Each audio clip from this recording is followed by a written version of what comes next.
الاتحاد الدولي يرشح 3 مغاربة لجوائز الأفضل في العالم، والكعب يتصدر القائمة. تصريح تاريخي من مدرب باريس سان جيرمان عن نجمه المغربي أشرف حكيمي. إشارات جديدة من أيوب بوعدي بشأن إمكانية انضمامه للمنتخب المغربي. والآن إلى التفاصيل، لكن قبل ذلك لا تنسوا مشاهدينا الاشتراك بالقناة وتفعيل زر الجرس لتتوصلوا بآخر الأخبار دائما.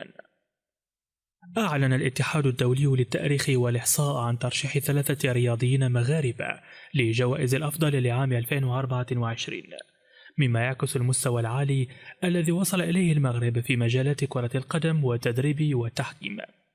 حيث أنه في البداية تم ترشيح الحسين عموتة المدرب الحالي لفريق الجزيرة الإماراتي والمدرب السابق للمنتخب الأردني لجائزة أفضل مدرب للمنتخبات الوطنية، وقد أدرج في قائمة تضم 20 مدربا متميزا، من بينهم أسماء بارزة مثل لويس دي لا فوينتي مدرب منتخب إسبانيا وليونيل سكالوني مدرب منتخب الأرجنتين، إذ يتنافس هؤلاء المدربون على الجائزة بعد أن قدموا أداء رائعا مع منتخباتهم.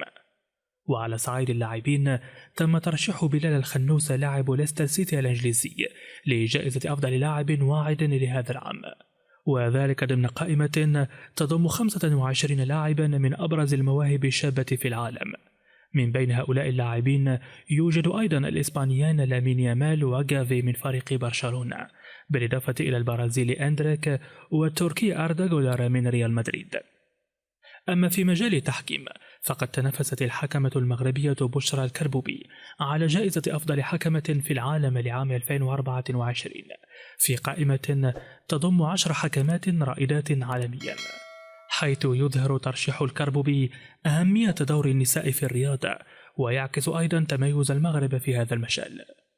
وفي سياق متصل، أعلن الاتحاد عن تصدر أيوب الكعبي مهاجم المنتخب المغربي وأولمبياكوس اليوناني لجدول ترتيب أفضل هدافي العالم لعام 2024، إذ يتم احتساب أهداف اللاعبين في هذه الترتيبات من خلال مشاركاتهم مع المنتخبات الوطنية في المسابقات القارية الكبرى خلال الفترة من 1 يناير إلى 31 أكتوبر 2024.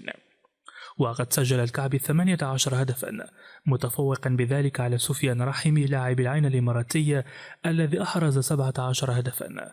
وفي المركز الثالث يأتي هاري كين مهاجم بايرن ميونخ الألماني برصيد 15 هدفا. هذا وتتوالى هذه الترشيحات والإنجازات لتؤكد على القدرات الكبيرة للمواهب المغربية، وتعكس المستوى المتقدم الذي وصل إليه اللاعبون والمدربون والحكام المغاربة في الساحة الرياضية العالمية. أعرب لويس إنريكي مدرب فريق باريس سان جيرمان الفرنسي عن إشادته الكبيرة بلاعبه أشرف حكيمي، مشددا على أنه يعتبر الدولي المغربي هو الأفضل في مركزه كظهير أيمن في عالم كرة القدم. إذ جاء ذلك خلال المؤتمر الصحفي الذي عقد قبل المباراة ضد فريق لينز، حيث تم طرح سؤال يتعلق بإمكانية فوز حكيمي بجائزة الكرة الذهبية الإفريقية. وبدأ إنريكي إجابته بالتأكيد على أهمية الاطلاع على جميع اللاعبين والمرشحين لنيل الجائزة، لكنه لم يتردد في التعبير عن إعجابه الكبير بحكيمي، وقال: عندما قابلت جميع اللاعبين لم يسبق لي أن رأيت ظهيرا أيمن بمستوى يشبه مستوى حكيمي. إنه لاعب مميز ويواصل تطوير نفسه، وهو في طريقه الصحيح سواء من الناحية الرياضية أو الشخصية.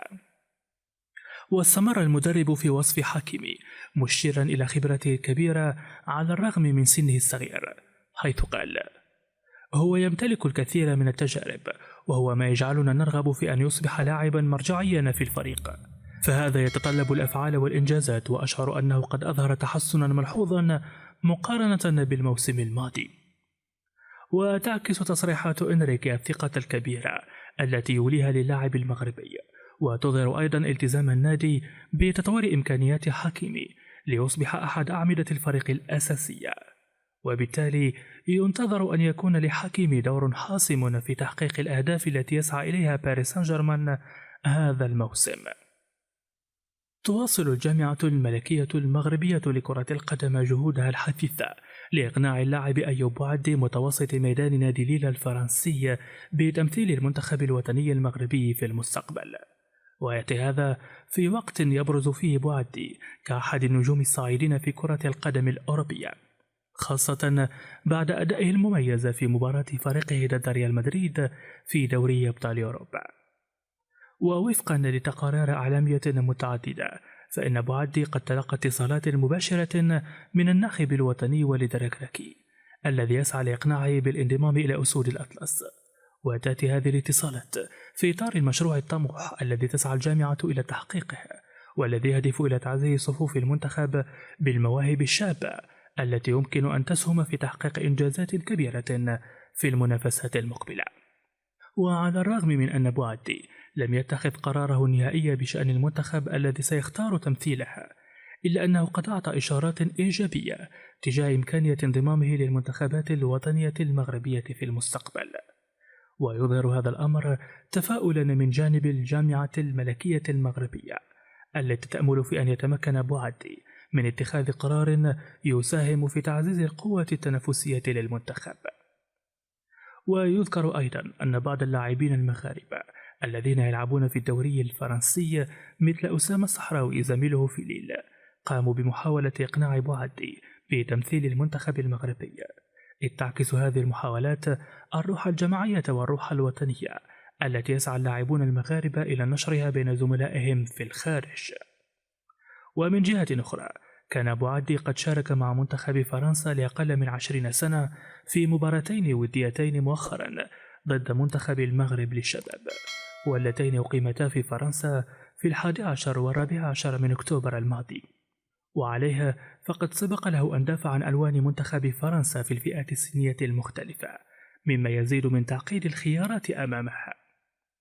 وتشير التقارير أيضا إلى أن المسؤولين في الاتحاد الفرنسي لكرة القدم يشعرون بالقلق من احتمال فقدان بوعدي لصالح المنتخب المغربي، خاصة بعد أن نجحت الجامعة الملكية المغربية في استقطاب مجموعة من المواهب الشابة مؤخرا، ومن بين هؤلاء إبراهيم دياز نجم ريال مدريد الذي يعتبر مثالا على النجاحات التي حققتها الجامعة في هذا المجال.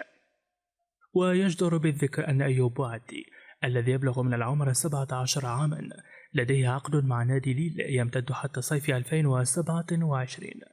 وخلال هذا الموسم خاض بوعدي 9 مباريات مع الفريق في الدوري الفرنسي ودوري أبطال أوروبا، حيث قدم تمريرة حاسمة واحدة وأظهر أداء مميزا في وسط الميدان، مما جعله يحظى بثقة مدربه برونو جينيسيو